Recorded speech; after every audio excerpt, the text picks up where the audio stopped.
The smoke burned her lungs as Sarah Nichols struggled against the ropes binding her wrists, the acrid scent of hickory and oak filling the cramped smokehouse where she'd been imprisoned for what felt like hours.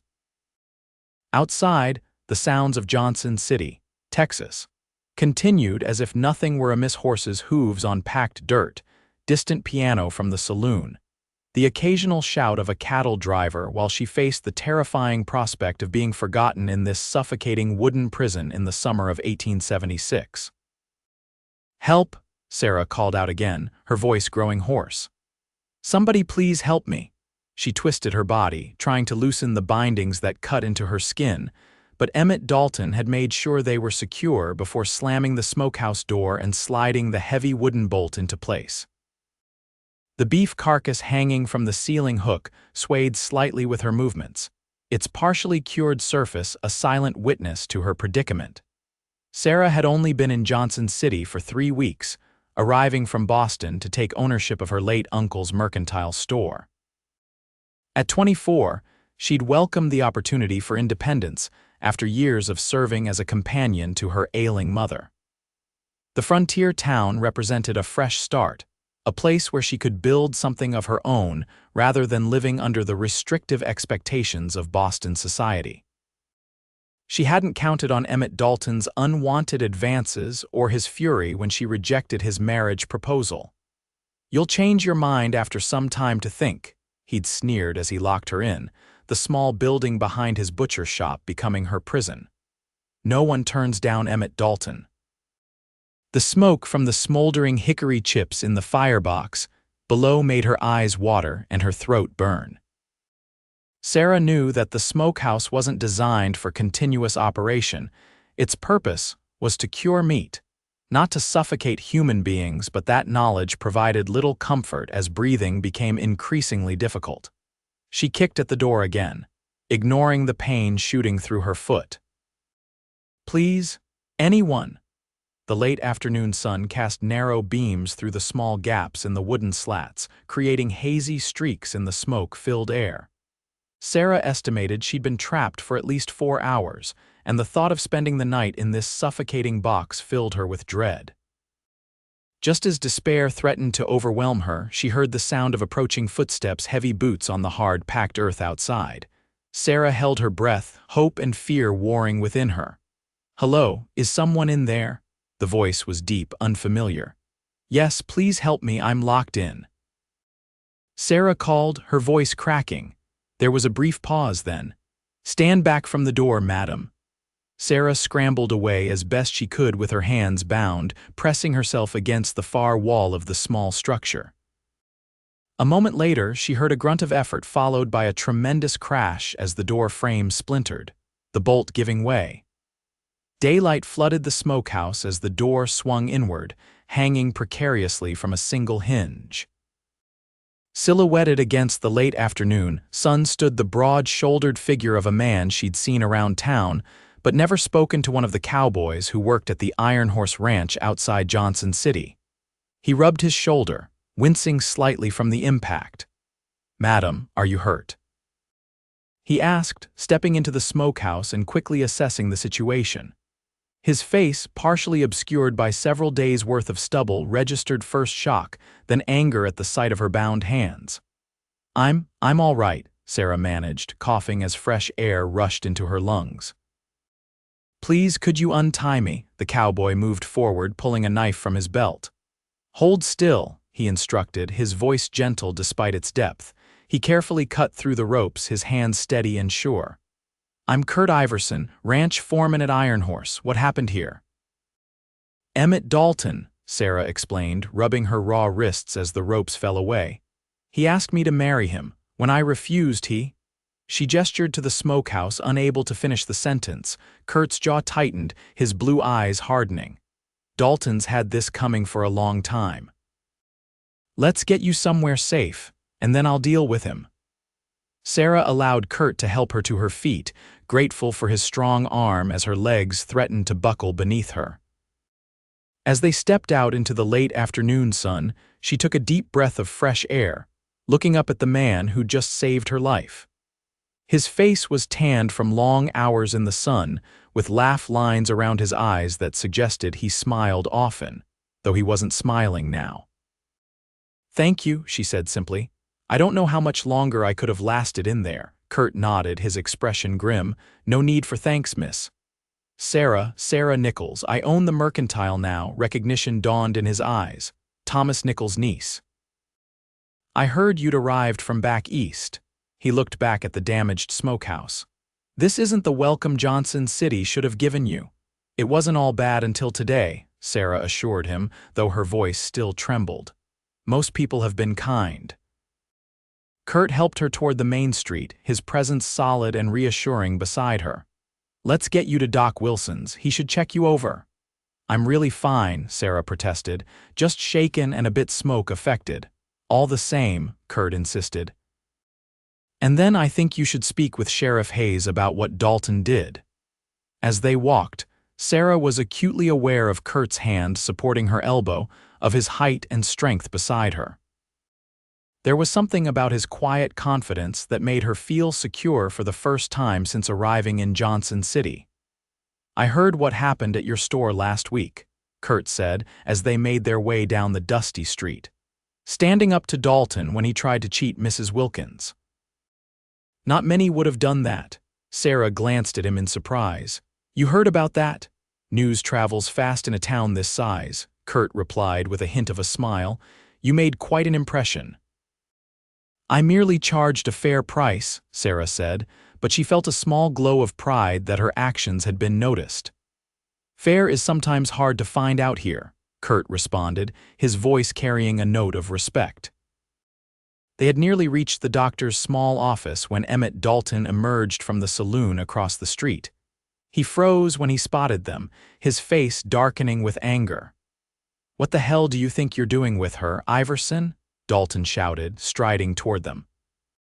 At 38, he was older than Kurt but equally tall, with a paunch that spoke of too many hours in his own saloon. Kurt positioned himself between Sarah and Dalton. "I think the question is, what were you doing locking Miss Nichols in your smokehouse, Dalton?" A small crowd began to gather, attracted by the confrontation. Dalton's face flushed. "This is none of your business, Cowboy. This is between me and my future wife." "I am not your future wife," Sarah said firmly, stepping out from behind Kurt. "I refused your proposal, Mr. Dalton, and your response was to imprison me.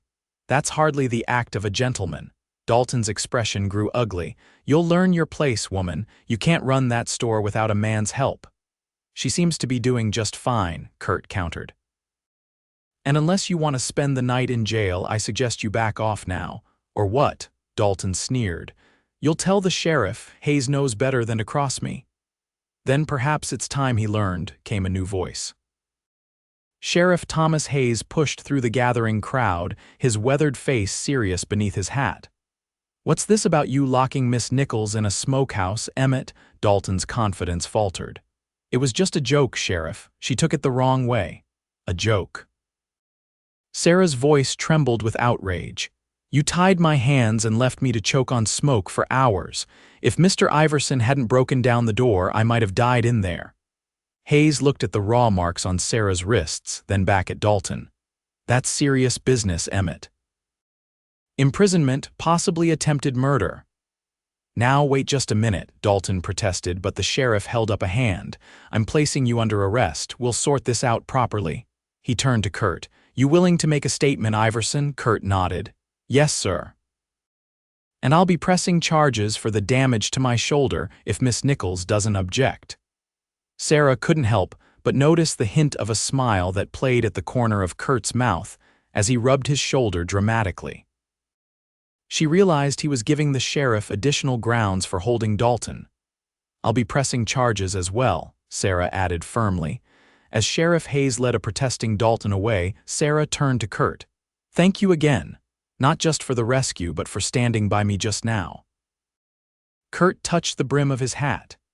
"It was my pleasure, Miss Nichols. Now let's still get you to the doctor and then perhaps you'd allow me to escort you home. I'd feel better knowing you were safe." Sarah nodded, suddenly aware of how exhausted she felt.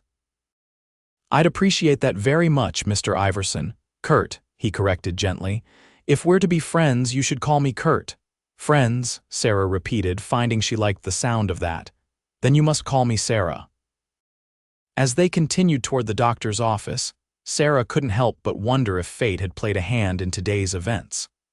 The Smokehouse had been a terrifying ordeal, but it had brought Kurt Iverson into her life, and something told her that might prove to be a very good thing indeed, Doctor.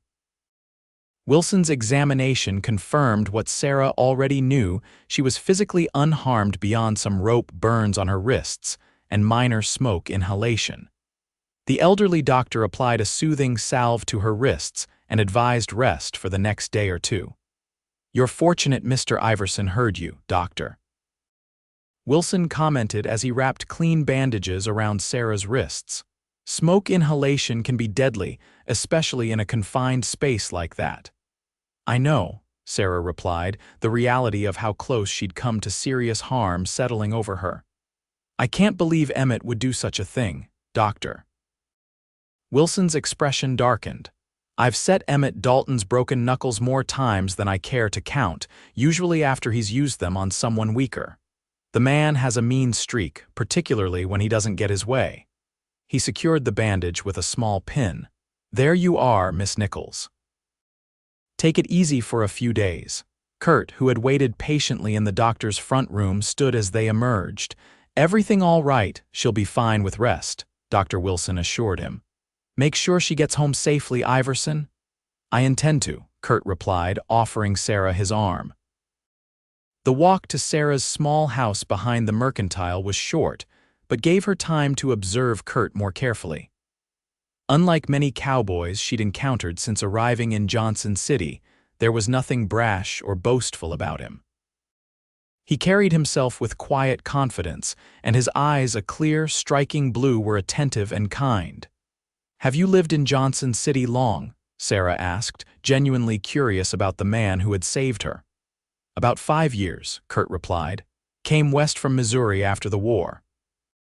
Worked cattle drives for a while, then settled at Iron Horse when Mr. Sullivan offered me the foreman position." "The war," Sarah repeated softly.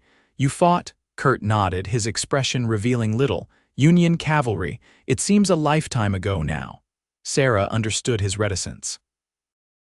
Even 11 years after the war's end, the wounds it had left were still raw for many. "My father died at Gettysburg," she offered. "Union infantry." Kurt's eyes softened. "I'm sorry for your loss, Sarah." They had reached her door, a side entrance that led to the living quarters behind the mercantile. Sarah hesitated, reluctant for their conversation to end. "Would you like to come in for coffee? It seems the least I can offer after what you did today." Kurt touched the brim of his hat. "That's kind of you, but I should be getting back to the ranch. Mr. Sullivan has a cattle buyer arriving tomorrow, and there's much to prepare." He hesitated, then added, "Perhaps I could call on you properly in a few days, once you've had time to rest." Sarah felt a flutter of anticipation. "I'd like that very much." Kurt's smile transformed his face, erasing the stern lines and revealing a warmth that made Sarah's breath catch. "Then I'll bid you good evening, Miss Nichols." "Sarah," she reminded him. "Sarah," he repeated, the name sounding different in his deep voice. "Rest well." As he turned to leave, Sarah called after him, "Kurt." He looked back, eyebrows raised. "How did you happen to be near Dalton's Smokehouse today?" Kurt's expression grew serious again. "I heard you," he said simply. "I was at the general store picking up supplies when I thought I heard a woman's voice calling for help. Most folks were too busy to notice, but—" he shrugged.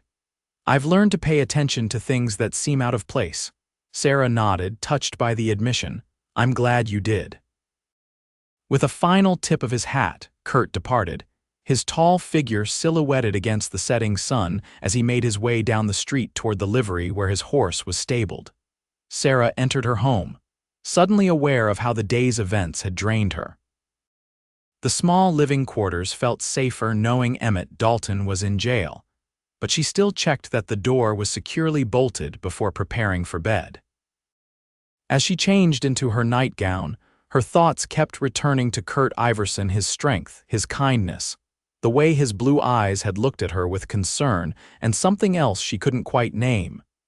It had been a strange day, she reflected as she climbed into bed. Terrifying, yet somehow fortuitous. For the first time since arriving in Johnson City, Sarah felt she might have found not just safety but a true friend, and perhaps, she thought as sleep began to claim her, something more. The next morning brought a series of visitors to the Mercantile. Word of Sarah's ordeal had spread through Johnson City like wildfire, and many townsfolk stopped by to express their concern and outrage at Emmett Dalton's actions. "Always knew that man was trouble," declared Mrs. Peterson, the dressmaker whose shop stood across the street. "You're lucky that Iverson boy was there. He's a good one, that Kurt." Sarah, arranging a display of canned goods, smiled at the older woman's assessment. "He certainly was my hero yesterday." "He's well respected at the Iron Horse," Mrs. Peterson continued, examining a bolt of calico. "Started as just another cowhand, but old man Sullivan saw something in him. Made him foreman 2 years ago, and the ranch has prospered since. They say he has a way with horses that's almost magical." Sarah listened with interest, storing away these details about the man who had saved her. "Do you know him well?" Mrs. Peterson chuckled. "Nobody knows Kurt Iverson well, dear. He's polite to everyone but keeps to himself mostly. Doesn't join the other cowboys when they cut loose in town." She leaned forward conspiratorially. "There's been many a young lady who's set her cap for him, but he's never shown particular interest in any of them." Before Sarah could respond to this intriguing information, the bell above the door jangled, announcing another customer. Sheriff Hayes stepped inside, removing his hat as he approached the counter. "Miss Nichols, I hope you're recovering from yesterday's ordeal," he said, his weather-beaten face serious. "I am, thank you, Sheriff," Sarah replied. "Is there news about Mr. Dalton?" Hayes nodded. "Judge Parker arrived on the morning stage. He's agreed to hear the case this afternoon." He hesitated. "I'll need you to testify, of course." Sarah felt a flutter of anxiety but nodded firmly. "Of course, I want him held accountable." "Good." Hayes looked relieved. "The judge takes a dim view of such actions, especially against a woman. With your testimony and Iverson's, Dalton is likely facing jail time." He replaced his hat. "The hearing's at 2 o'clock at the courthouse." After the sheriff left, Sarah found herself distracted, her thoughts alternating between anxiety about facing Emmett Dalton again and anticipation at seeing Kurt. By the time she closed the store for lunch, her nerves were stretched thin. As she prepared a simple meal, a knock at her back door startled her. Hand trembling slightly, she called, "Who is it?" "Kurt Iverson, madam." Sarah's heartbeat quickened as she opened the door to find Kurt standing there, looking somewhat different than the previous day. He'd shaved his stubble, revealing a strong jawline, and wore a clean blue shirt under his vest. His hat was held respectfully in his hands. "I hope I'm not disturbing you," he said. "I came to town for the hearing and thought I'd check how you're doing." Sarah smiled, genuinely pleased to see him. "Not disturbing at all. I was just making lunch. Would you care to join me?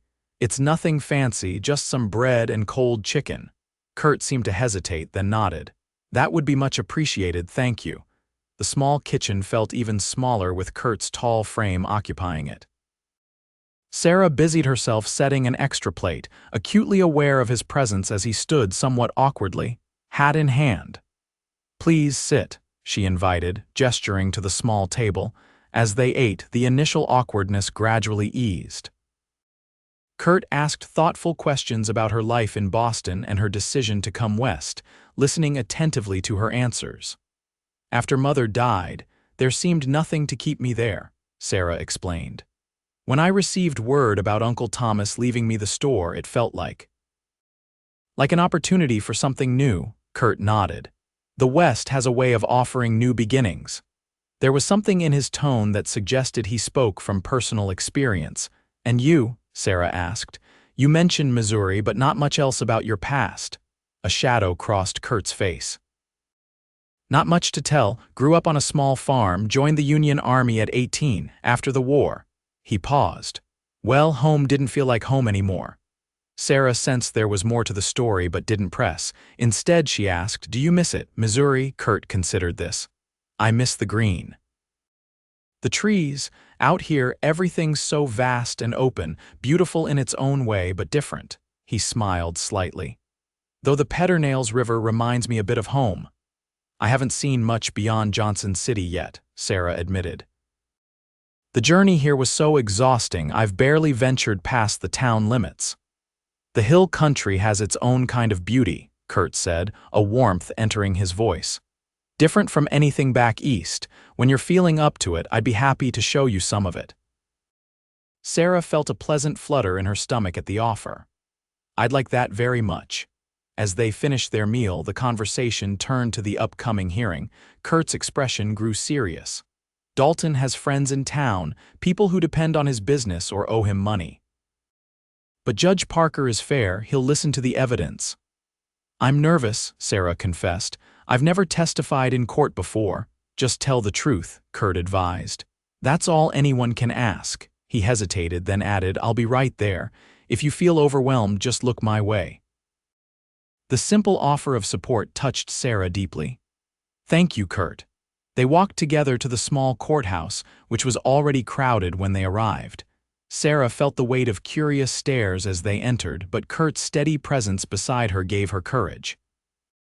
Judge Parker, a stern-faced man with steel-gray hair, presided from a raised desk at the front of the room.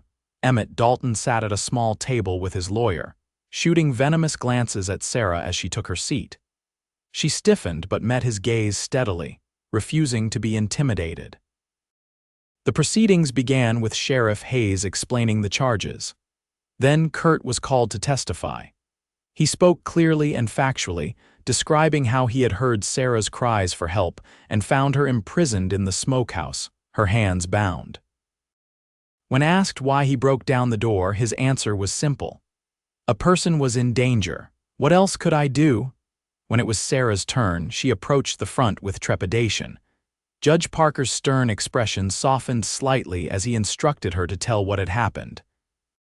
Finding strength she didn't know she possessed, Sarah recounted the events, clearly Dalton's unwanted proposal, his anger at her rejection, and his threats as he locked her in the smokehouse. And in your opinion, Miss Nichols, was Mr. Dalton joking as he claims? Judge Parker asked. Sarah shook her head firmly. No, Your Honor, he was very clear that he intended to teach me a lesson and change my mind about his proposal. He seemed to believe that after suffering in there, I would agree to marry him. Dalton's lawyer tried to suggest Sarah had misinterpreted the situation, but Judge Parker cut him off after observing the rope burns still visible on her wrists. After all testimony was heard, the judge needed little time to render his decision. Emmett Dalton, I find you guilty of false imprisonment and assault. I sentence you to 6 months in the county jail and fine you $50 to be paid as damages to Miss Nichols. Dalton leapt to his feet, face contorted with rage. This is an outrage. That woman's lying. She led me on. Add contempt of court to the charges, Judge Parker said coldly. Sheriff, remove the prisoner.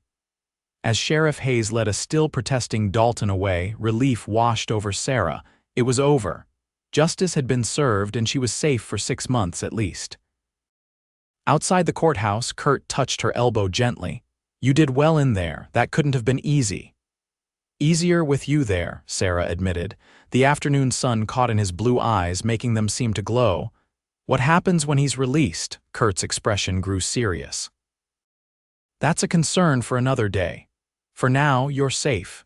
And if Dalton knows what's good for him, he'll leave Johnson City when his sentence is done. They walked together back toward the Mercantile, the late afternoon streets busy with townsfolk going about their business. Several people nodded approvingly at them, and Sarah realized that their association was already being noticed. At her door, Kurt hesitated.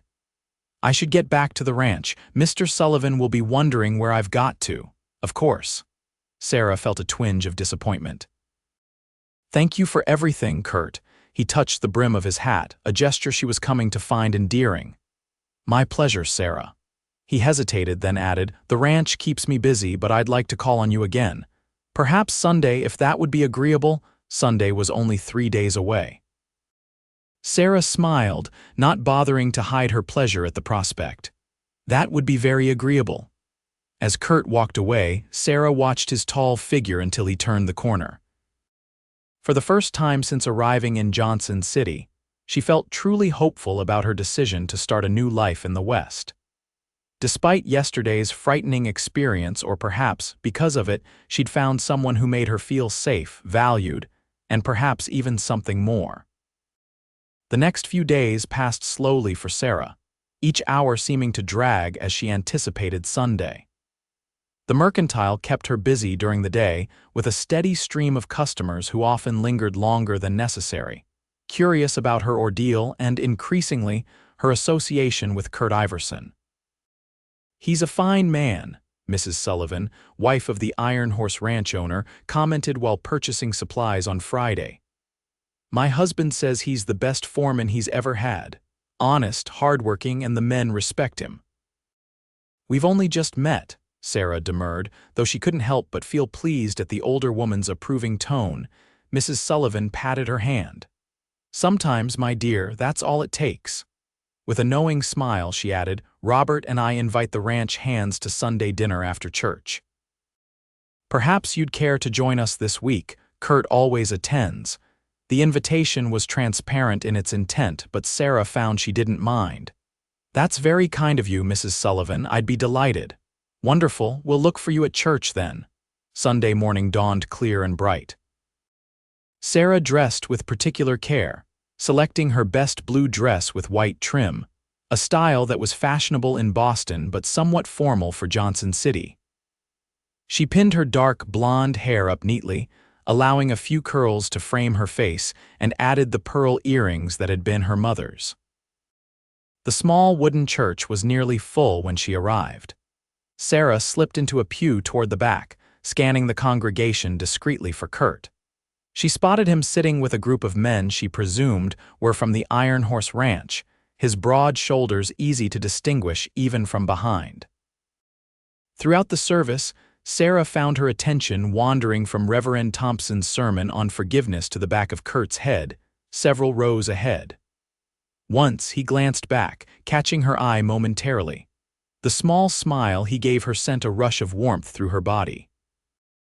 After the service, congregants spilled out into the churchyard, enjoying the fine spring weather.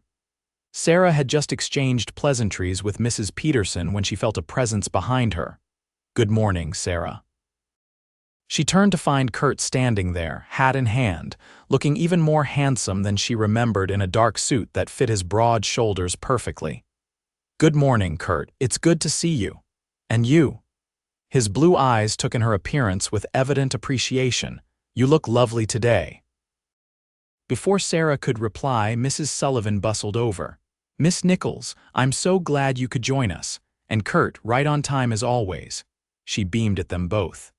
"My buggy is just over there. Robert has already gone ahead to make sure the roast doesn't burn." The Iron Horse Ranch lay 5 miles outside Johnson City, a sprawling property centered around a handsome 2-story house built of native limestone. As they approached, Sarah could see cowboys tending to horses in the corral and the distant figures of cattle grazing on the rolling hills. "It's beautiful," she murmured as the buggy rolled down the tree-lined drive. "Mr. Sullivan has built something special here," Kurt agreed, pride evident in his voice. "When I first arrived, it was just a small operation. Now it's one of the most prosperous ranches in the county." "Thanks in no small part to Kurt's management," Mrs. Sullivan added. "Before he took over as foreman, we were losing cattle to rustlers and disease. He changed all that." Kurt looked embarrassed by the praise. "I just applied some common-sense practices." "And worked from dawn to dusk implementing them," Mrs. Sullivan countered with a fond smile. "Don't let his modesty fool you, Miss Nichols. Kurt Iverson is the backbone of the Iron Horse."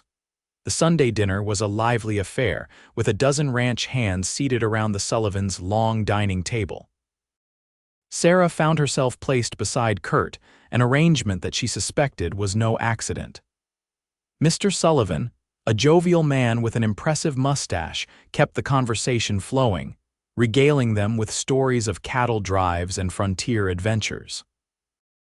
Throughout the meal, Sarah was acutely aware of Kurt beside her, the clean scent of soap that clung to him, the careful way he handled his utensils, the deep rumble of his laugh when something amused him. Occasionally their hands or arms would brush, sending small shivers of awareness through her. After the meal, Mrs. Sullivan suggested a walk in the garden. "Kurt, why don't you show Miss Nichols the new rose bushes I've planted? I'm sure she'd appreciate some fresh air after being cooped up indoors all week." The garden was modest but lovely, with blooming wildflowers and carefully tended roses. As they strolled along the gravel path, Kurt seemed more relaxed than Sarah had yet seen him. "The Sullivans have been very kind to me," he commented, "more like family than employers." "They clearly think highly of you," Sarah replied. "Mrs. Sullivan can't sing your praises enough." Kurt chuckled, a hint of color touching his tan cheeks. "She's been trying to marry me off for years. I think she's given up on her own daughter doing the job. Abigail showed more interest in books than in me." "And how do you feel about Mrs. Sullivan's matchmaking efforts?" Sarah asked, trying to keep her tone light despite the sudden flutter in her stomach. Kurt stopped walking, turning to face her. His expression was serious, his blue eyes intent on hers. "Usually I find them tiresome," he admitted. "But in this case—" He hesitated, then continued more softly, "In this case I find I don't mind at all." Sarah's heart quickened at his words and the warmth in his gaze. "I don't mind either," she confessed. For a moment they stood there in the dappled sunlight filtering through the oak trees, something unspoken but powerful passing between them. Then Kurt offered his arm. "Shall we continue our walk? There's a view from the hill I'd like to show you." The hill overlooked the entire ranch, with the house and outbuildings spread below them and the cattle grazing on the rolling grasslands beyond. In the distance, the Pedernales River glinted silver in the afternoon sun. "It's magnificent," Sarah breathed, taking in the vista. "This is what I love about Texas," Kurt said, his voice soft with emotion. "The vastness of it, the sense that anything is possible." He turned to look at her, the breeze ruffling his dark hair. "When I first came here I was lost, I suppose. The war had taken something from me that I couldn't name, but this land gave it back." Sarah understood instinctively what he meant. "A sense of purpose," Kurt nodded. "That and peace. I found peace here." He gazed out over the landscape again. "I hope you'll find what you're looking for in Johnson City, Sarah." "I think perhaps I already have," she replied softly, not just referring to her business. The look Kurt gave her then was filled with such tenderness that Sarah felt her breath catch. For a moment she thought he might kiss her, but instead he simply took her hand, his fingers warm and strong against hers. "We should head back," he said reluctantly. "The Sullivans will be wondering where we've gotten to." As they walked back to the house, hand in hand, Sarah felt as though something fundamental had shifted between them. What had begun as gratitude for his rescue was evolving into something deeper, something with the potential to change both their lives in ways neither could have anticipated when she was locked in that smokehouse just a few days ago. The weeks that followed established a pattern to Sarah's days that brought her more happiness than she'd experienced in years. The mercantile flourished under her careful management, and her circle of friends in Johnson City expanded. But the brightest spots were Kurt's regular visits. True to his word, he called on her whenever his duties at the ranch permitted, sometimes just for a brief conversation when in town on business, other times for longer visits. They took Sunday drives in a buggy he borrowed from the ranch, exploring the countryside around Johnson City. Kurt proved to be a knowledgeable guide, pointing out landmarks and sharing stories of the area's history. "The Comanches used that ridge as a lookout point," he explained during one such outing, indicating a high bluff overlooking the river. "Mr. Sullivan says when he first settled here 20 years ago, they still claimed this territory. There were raids on isolated homesteads. It must have been terrifying for the settlers," Sarah commented, trying to imagine the courage it would take to build a life in such dangerous conditions. "For both sides," Kurt replied thoughtfully. The settlers were encroaching on land the tribes had used for generations. He glanced at her. There's always more than one side to a story out here. Sarah appreciated his balanced view, so different from the simplistic narratives she'd heard in Boston about the savage Indians and heroic settlers. You see things differently than most men I've met, Kurt shrugged. The war taught me that. Nothing's as black and white as people want it to be. He was silent for a moment, then added, I fought alongside a Choctaw scout for 2 years. Best tracker I've ever known, saved my life more than once. Hard to think of Indians as just savages after that. These glimpses into Kurt's past and his thoughtful perspective on the world only increased Sarah's growing feelings for him. By the time May gave way to June, she knew she was falling in love with the quiet cowboy. For his part, Kurt showed his affection in small, consistent ways, bringing her wildflowers he'd picked on the ride to town, helping her stack heavy inventory in the store's storeroom, or simply listening attentively when she spoke of her dreams for the business. He was never forward or presumptuous, always maintaining a respectful distance in public that was proper for a courtship not yet formally acknowledged. One evening in late June, Kurt invited Sarah to a dance being held at the Iron Horse Ranch. Mr. Sullivan hosts one every summer for the hands and neighboring ranchers, he explained. There's food, music, it's quite an event. I'd love to attend, Sarah replied, already imagining an evening of dancing in Kurt's arms. The night of the dance arrived warm and clear, with a full moon rising over the eastern hills. Kurt arrived at Sarah's door in the ranch buggy, looking handsome in clean dark trousers and a crisp white shirt. His usually unruly dark hair was neatly combed, and he'd trimmed his mustache. You look beautiful, he said simply when Sarah appeared in her best dress, a rose-colored gown she'd ordered from a catalog and altered herself to suit the current fashion. Thank you, she replied, feeling a blush rise to her cheeks at the admiration in his gaze. You look quite handsome yourself. The Iron Horse Ranch was transformed for the occasion. Lanterns hung from tree branches, casting a warm glow over the yard where tables had been set up for the feast. A platform had been constructed for the musicians, a fiddle player, a guitarist, and a man with a harmonica. Already, couples were dancing, their figures casting long shadows in the lantern light. Mrs. Sullivan bustled over to greet them, her round face beaming. Miss Nichols, how lovely you look. And Kurt, don't you clean up nicely when you try? The evening was everything Sarah had hoped for. The food was plentiful, the music lively, and the company welcoming. She danced not only with Kurt but with Mr. Sullivan, several of the ranch hands, and neighboring ranchers who had come with their families. But it was the moments with Kurt that made her heart sing. He was a surprisingly good dancer, guiding her confidently through waltzes and reels. During one slow waltz, he held her closer than propriety might strictly allow, his hand warm at the small of her back. I've been wanting to ask you something, Kurt said, his voice low near her ear. Sarah looked up at him, pulse quickening. Yes, your store is doing well, isn't it? You're happy in Johnson City. The question wasn't what she had expected, but she nodded. Yes, very much so. Business improves every month. Kurt's expression was serious as he guided her around the dance floor. And you've no thoughts of returning to Boston? None, Sarah assured him. Johnson City is my home now.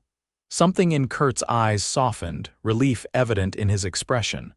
I'm glad to hear that. Before he could say more, the music ended, and they were separated as partners changed for the next dance. Sarah found herself partnered with a neighboring rancher named Peterson, while Kurt was claimed by Mrs. Sullivan's niece, who was visiting from Austin. It was well after midnight when the dance finally wound down.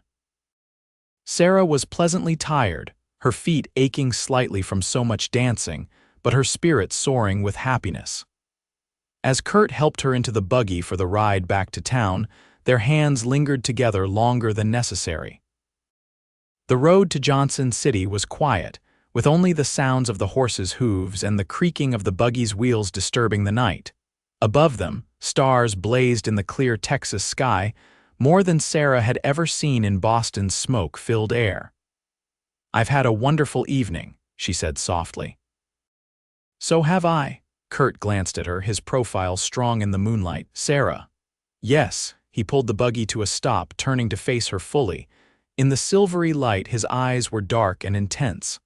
"I'm not a man of many words, never have been, but I need to tell you." He took a deep breath. "These past weeks, getting to know you, have been the happiest of my life." Sarah's heart pounded against her ribs. "They've been wonderful for me too." Kurt reached for her hand, his own large and warm around her fingers. "I never expected to find someone like you in Johnson City. Someone intelligent, brave, and kind." He hesitated, then continued, "I know it might seem soon, but I've lived enough to recognize what matters when I find it." Sarah hardly dared breathe, scarcely believing what seemed to be happening. "I love you, Sarah Nichols," Kurt said simply. "And if you'd consider it, I'd like to court you properly with the intention of marriage, when you're ready." Joy burst through Sarah like sunrise. "Oh, Kurt, I love you too. Yes, of course I'll consider it. In fact, I've already considered it quite thoroughly." A smile broke across Kurt's face, transforming his serious features. Slowly, giving her time to object if she wished, he leaned forward and kissed her. His lips were gentle at first, then more insistent as Sarah responded with equal fervor. When they finally broke apart, both were breathing quickly. "I've wanted to do that for weeks," Kurt admitted, his voice husky. "I've wanted you to," Sarah replied, her honesty making him chuckle. He kissed her again, more deeply this time, his hand cradling her cheek with exquisite tenderness. Sarah felt as though she were melting into him, all the barriers between them dissolving in the moonlight. When they eventually continued their journey to Johnson City, something had fundamentally changed. What had been unspoken was now acknowledged, what had been hoped for was now promised. As Kurt helped Sarah down from the buggy at her door, his goodnight kiss held the promise of 1,000 more to come. "I'll see you on Sunday?" he asked, reluctant to leave. Sarah nodded, happiness making her feel light-headed. "Sunday can't come soon enough." As she watched him drive away, Sarah reflected on the strange turns life could take. If Emmett Dalton hadn't locked her in that smokehouse, if Kurt hadn't heard her cries for help and broken down that door with his shoulder, they might never have met, never have discovered the love that now bound them together. Sometimes, she thought as she prepared for bed, the worst moments in life could lead to the best. The summer passed in a golden haze of happiness for Sarah and Kurt. Their courtship progressed steadily, with Kurt calling on her several times a week and taking her driving on Sundays. They attended church together, dined with the Sullivans, and spent quiet evenings on the small porch behind Sarah's store, talking about their pasts and their hopes for the future. In mid-August, Kurt brought news that changed their plans. "Mr. Sullivan is sending me to San Antonio to negotiate a cattle sale," he explained one evening as they sat on Sarah's porch, watching the sunset paint the western sky in shades of orange and pink. "I'll be gone for about 2 weeks." Sarah felt a pang of disappointment. 2 weeks seemed an eternity after seeing Kurt almost daily. "When do you leave?" "Tomorrow morning." Kurt reached for her hand. "I'll miss you every minute, and I you," Sarah replied softly, "but it's an important opportunity." "Mr. Sullivan must trust you greatly." Kurt nodded, a hint of pride in his expression. "It's a significant sale, could mean a new breeding program for the ranch if it goes well." He looked at her thoughtfully. "When I return, I thought perhaps we might discuss our future more concretely." Sarah's heart skipped a beat. "I'd like that very much." The kiss they shared was filled with both promise and the sweet ache of imminent separation. The following morning, Kurt stopped by the store before heading to San Antonio. He presented Sarah with a small package wrapped in brown paper. "Something to remember me by while I'm gone," he said with a slightly bashful smile. Inside was a delicate silver locket on a fine chain. When Sarah opened it, she found a tiny daguerreotype of Kurt on one side, the space on the other empty. "I thought perhaps you might add a picture of yourself," Kurt suggested, "so I can carry it with me when I return. Tears pricked Sarah's eyes at the thoughtful gift. "It's beautiful, Kurt, thank you." She turned so he could fasten it around her neck, his fingers warm against her skin. "I'll write when I can," he promised before kissing her goodbye. The days without Kurt stretched long and lonely for Sarah, despite the busy store and the friendship of people like Mrs. Sullivan, who made a point of visiting more frequently during Kurt's absence. Sarah found herself touching the locket often, drawing comfort from the physical connection to the man she loved. Nearly 2 weeks after Kurt's departure, Sarah was closing the store for the evening when Sheriff Hayes appeared at the door, his expression grim. "Miss Nichols, might I have a word?" He asked, hat in hand. Something in his tone sent a chill through Sarah. "Of course, Sheriff, is something wrong?" Hayes hesitated, discomfort evident in his stance. "It's about Emmett Dalton. He's being released tomorrow. His sentence was reduced for good behavior." Sarah's stomach clenched with anxiety. "I see, thank you for warning me." "I've made it clear to him that he's to stay away from you," Hayes continued. "But Emmett has a stubborn streak and a long memory. You might want to be extra cautious for a while." After the sheriff left, Sarah double-checked all the locks on the store and her living quarters, unease settling in her chest. Kurt wasn't due back for another 3 days. She'd have to be vigilant until then. The next day passed without incident, though Sarah jumped at every ring of the bell above the store's door. By closing time, she had begun to hope that perhaps Dalton had heeded the sheriff's warning after all. She was preparing dinner when a knock at her back door startled her. Heart pounding, she called out, "Who is it?" "Delivery from the Sullivan Ranch, madam."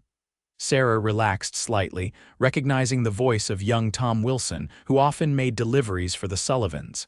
She opened the door to find the teenager holding a basket covered with a cloth. "Mrs. Sullivan sent these fresh eggs and vegetables," Tom explained.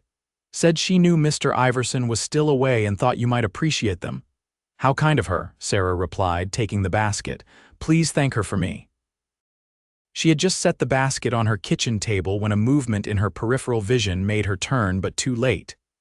Emmett Dalton stood in the doorway, a malevolent smile on his face. Behind him, Tom lay unconscious on the ground. "Hello, Sarah," Dalton said, his voice deceptively soft. "Did you miss me?" Sarah backed away, her heart hammering against her ribs. "Get out of my house, Mr. Dalton. Sheriff Hayes warned you to stay away." Dalton's smile widened, revealing tobacco-stained teeth. "Hayes isn't here now, is he? It's just you and me." He stepped closer, closing the door behind him. "I've had a lot of time to think about you while I was in that jail cell, about how you humiliated me, about how you took up with that saddle tramp Iverson." His voice hardened. "No woman treats Emmett Dalton that way and gets away with it." Sarah's eyes darted around the kitchen, looking for a weapon or escape route. The back door was blocked by Dalton, the front door through the store too far to reach before he caught her. "What do you want?" she asked, playing for time. "What I've always wanted," Dalton replied, taking another step toward her. "You, as my wife, one way or another, you're going to say yes." "Never," Sarah spat, her fear giving way to anger. "I'd rather die." Dalton's face darkened. "That can be arranged too. But first, I think another lesson is in order. The smokehouse was too gentle, apparently." He lunged for her, but Sarah was ready. She grabbed the cast iron skillet from the stove and swung it with all her might. It connected with Dalton's shoulder, making him howl with pain and stumble backward. Sarah darted past him toward the door, but Dalton recovered quickly, catching her arm in a bruising grip. "You'll pay for that, you little hellcat," they struggled, Dalton's greater strength gradually overpowering Sarah despite her desperate resistance. He managed to pin her against the wall, his face inches from hers, breath hot and reeking of whiskey. "No one to save you now, is there? Your Cowboy's miles away in San Antonio." "That's where you're wrong, Dalton." The voice from the doorway was cold as ice and instantly recognizable. Kurt stood there, his tall frame filling the entrance, his expression more dangerous than Sarah had ever seen it. Dalton spun around, momentarily releasing Sarah. "Iverson, you're supposed to be in San Antonio." "I finished my business early." Kurt replied evenly, though his eyes blazed with fury. "Let her go, Dalton, now, or what?" Dalton sneered, reaching for the knife at his belt. "You'll shoot me. That would be murder, and the law-abiding Kurt Iverson would never finish the sentence." Kurt moved with a speed Sarah wouldn't have believed possible, crossing the room in 2 strides and delivering a powerful blow to Dalton's jaw. The older man staggered back, knife still undrawn, then attacked with a roar of rage. The fight that followed was brutal and swift. Though Dalton had size and weight on his side, Kurt had youth, strength, and a cold fury that made his movements precise and devastating. Within minutes, Dalton lay unconscious on the kitchen floor, blood streaming from his nose and split lip. Kurt turned immediately to Sarah, his anger replaced by concern. "Are you hurt? Did he touch you?" His hands gently examined her face, her arms. "I'm all right," Sarah assured him, though she was trembling with reaction. He said he was going to force me to marry him or kill me." Kurt's jaw tightened, and for a moment, Sarah glimpsed a darkness in him that spoke of what he might have done had he arrived a few minutes later. Then he pulled her into his arms, holding her tightly against his chest. "I came straight to you when I got back," he murmured into her hair. "Thank God I did." They were still standing there, wrapped in each other's arms, when Sheriff Hayes arrived, summoned by a neighbor who had heard the commotion. This time, Emmett Dalton's punishment was more severe. Judge Parker, furious at the violation of his previous sentencing, ordered Dalton transported to the territorial prison in Huntsville for 5 years. "He won't trouble you again," Sheriff Hayes assured Sarah and Kurt as they stood outside the jailhouse the next day. "Huntsville's a hard place. Even if he comes back to Johnson City after his release, he won't be the same man." That evening, Kurt and Sarah sat on her porch, watching the stars emerge in the darkening sky. The events of the previous day had left them both shaken but had also crystallized something important. "I don't want to wait any longer," Kurt said, taking Sarah's hands in his. "Life's too uncertain, too precious. I know we talked about discussing our future when I returned, and then all this happened." He took a deep breath. "Sarah Nichols, will you marry me, not someday, but soon?" "As soon as it can be arranged." Sarah's answer required no thought at all. "Yes, Kurt, yes, I'll marry you, as soon as you like." The kiss they shared sealed their commitment, deep and tender and full of promise. They were married 2 weeks later in the Johnson City Church, with Reverend Thompson officiating. Mrs. Sullivan had insisted on hosting the reception at the Iron Horse Ranch, turning it into a celebration that brought together the entire community. Sarah wore a gown of ivory satin ordered specially from San Antonio, while Kurt looked impossibly handsome in a new black suit, his face solemn but his eyes alight with happiness. "I never thought I'd find this," he confessed to her during their first dance as husband and wife. "After the war, I thought that part of me was dead, the part that could love, could hope for a future like this." Sarah touched his cheek gently. "And now," Kurt smiled, the expression transforming his face.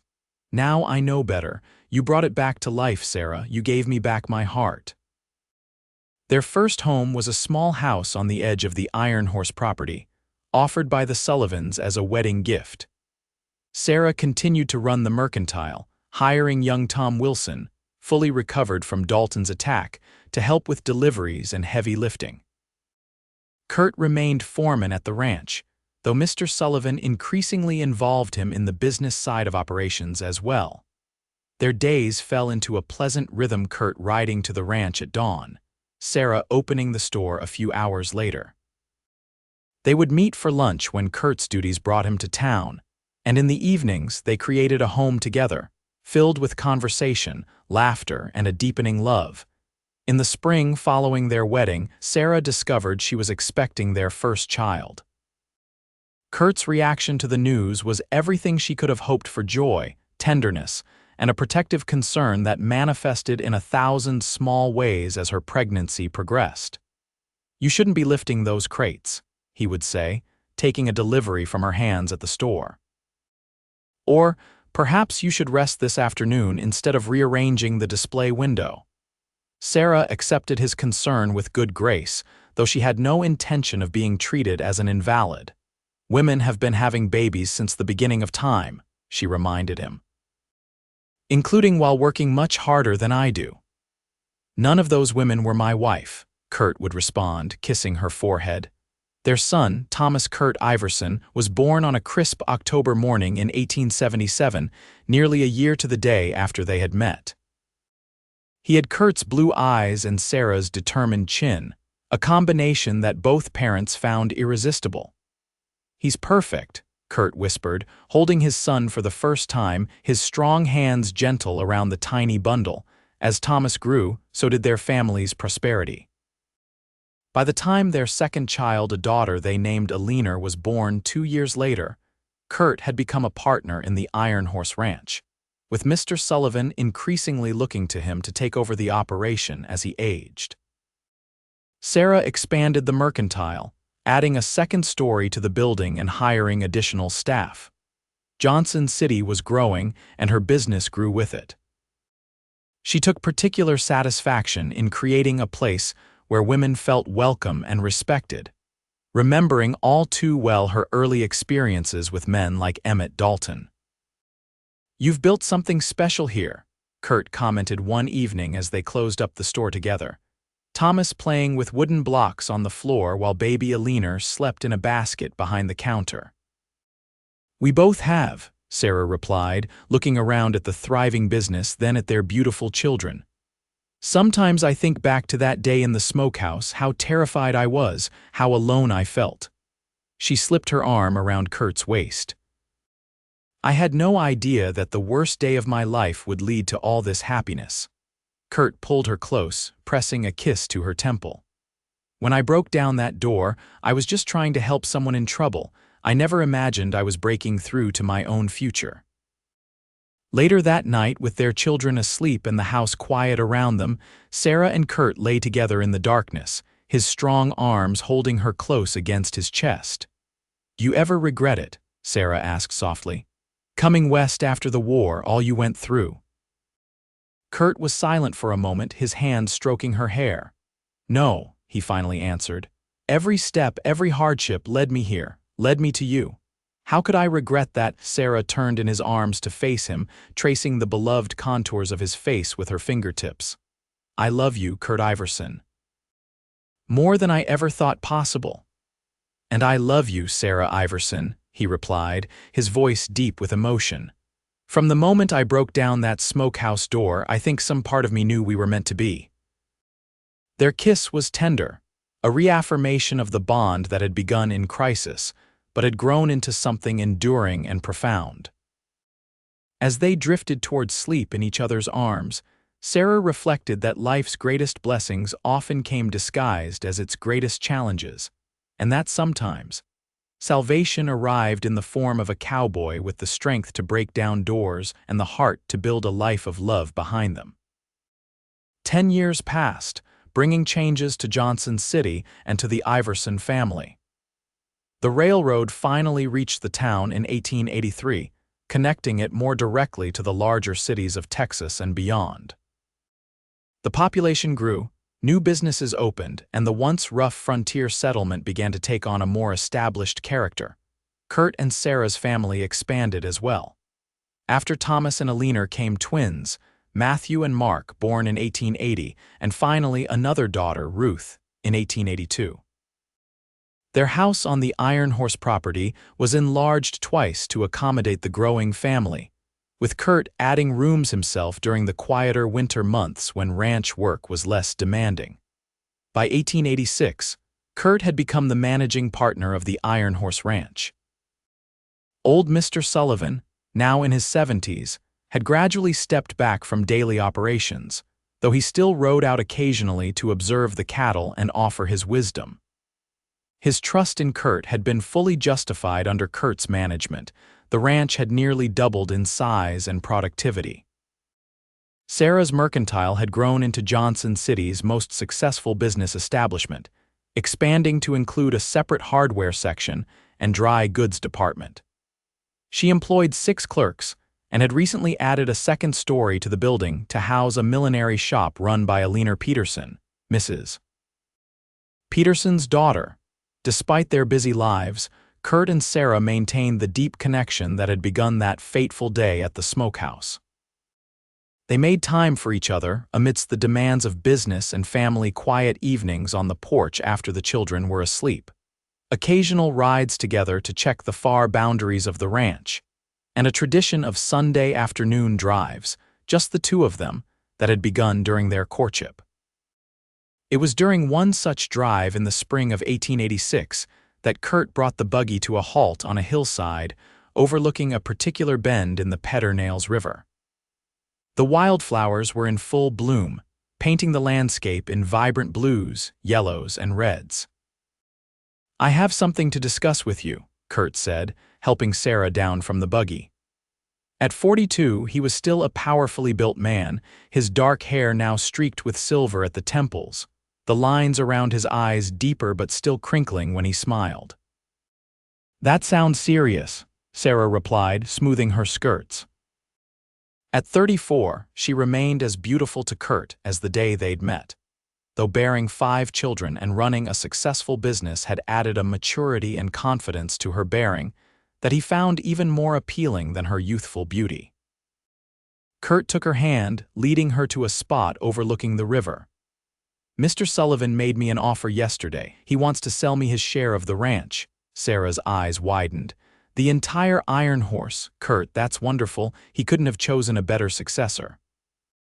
"It's a significant investment," Kurt cautioned. "We'd need to use most of our savings, perhaps take a loan from the bank as well." Sarah squeezed his hand. "You've wanted this for years. We'll make it work." Kurt smiled, pulling her closer. "I knew you'd say that, but there's more to consider. If we buy the ranch, I think we should build a new house, a proper home for our family, not just additions to the old place." He gestured toward a flat area on the hillside. "I thought perhaps here. The view is spectacular and it's not far from town for the children's schooling and your store." Sarah looked around, imagining a house nestled among the oak trees with windows overlooking the river valley. "It's perfect, Kurt, absolutely perfect." "There's more," Kurt continued. "I've been thinking about the store. It's become more than you can manage alone, even with the staff. Thomas is nearly 9 now, showing a real interest in business. Alina's 7 and already helping you stock shelves after school." "What are you suggesting?" Sarah asked, though she thought she knew.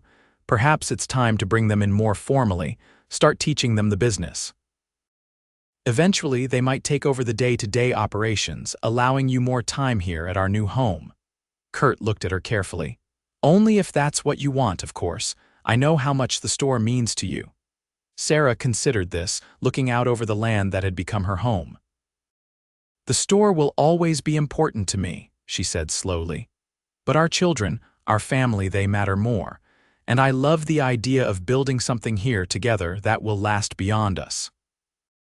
Kurt pulled her into his arms, kissing her with a passion that hadn't diminished over their years together. "Then it's settled. We'll buy the ranch, build our home, and create a legacy for our children. A legacy that began with a broken smokehouse door," Sarah murmured against his lips. Kurt laughed, the sound rich and warm in the spring air. "Who would have thought that the best decision of my life would be putting my shoulder through Emmett Dalton's property?" The new Iverson home was completed the following year, a handsome 2-story structure built of native limestone with a wide porch wrapping around 3 sides to take advantage of the magnificent views. The family moved in just before Christmas of 1887, celebrating the holiday in their new home with the Sullivans and other close friends. Over the next decade, the Iverson children grew into young adults, each finding their own path while remaining connected to the family enterprises. Thomas showed a natural aptitude for business, gradually taking over more responsibility at the mercantile. Alina developed a talent for numbers, keeping the books for both the store and the ranch with meticulous precision. The twins, Matthew and Mark, were drawn to different aspects of ranching, Matthew to the breeding program that Kurt had established, Mark to the business negotiations with cattle buyers. Young Ruth, artistic and imaginative, created displays for the store that drew customers from miles around. In 1897, 21 years after Kurt had broken down the smokehouse door to rescue Sarah, they held a celebration at their home for their 20th wedding anniversary. Friends and family gathered on the sprawling porch and lawn, from old Mr. Sullivan, now nearing 90 but still sharp-witted, to their newest grandchild, Thomas's 6-month-old son. As evening fell, lanterns were lit around the property, casting a warm glow over the gathering. Kurt found Sarah standing at the edge of the porch, watching their family and friends with a contented smile. "Happy?" he asked, slipping an arm around her waist. "More than I can say," she replied, leaning into him. "Look at what we've created, Kurt. Not just the ranch and the store, but this family, these connections. It's more than I ever dreamed possible when I left Boston." Kurt kissed her temple, his voice low with emotion. "You're still the bravest woman I've ever known, Sarah Iverson. Taking a chance on a new life here, taking a chance on me." "The best chances I ever took," Sarah replied, turning in his arms to face him. Over Kurt's shoulder, she could see their children Thomas discussing something earnestly with Mr. Sullivan, Alina laughing with her fiancé, the young banker from Austin. The twins engaged in what appeared to be a good-natured argument, probably about cattle breeding. And Ruth, surrounded by admirers as always, her vivacious personality drawing people to her like moths to a flame. "Do you remember what you said to me that day you proposed?" Sarah asked, bringing her attention back to Kurt. "About how life is too uncertain, too precious to wait," Kurt nodded, his blue eyes warm as they gazed into hers. "I remember everything about that day. I was so afraid of losing you." "You never will," Sarah assured him, reaching up to touch his face, tracing the familiar lines etched there by sun and time and laughter. "But you were right about life being precious. Every day we've had together has been a gift, Kurt, a gift that began when you broke down that smokehouse door." "The best thing I ever broke," Kurt chuckled, pulling her closer. As the stars appeared above them, and the sounds of their family's celebration continued around them, Kurt and Sarah stood together on the porch of the home they had built, surrounded by the legacy of love that had begun on that fateful day in 1876. From crisis had come connection, from danger had come devotion, and from the simple act of a cowboy breaking down a door with his shoulder had come a lifetime of happiness that neither could have imagined in that smoke-filled moment when their eyes first met. And in that moment of reflection, both knew with absolute certainty that whatever challenges the coming years might bring, they would face them as they had faced everything since that day together, with courage, with faith, and with a love that had only deepened with the passage of time.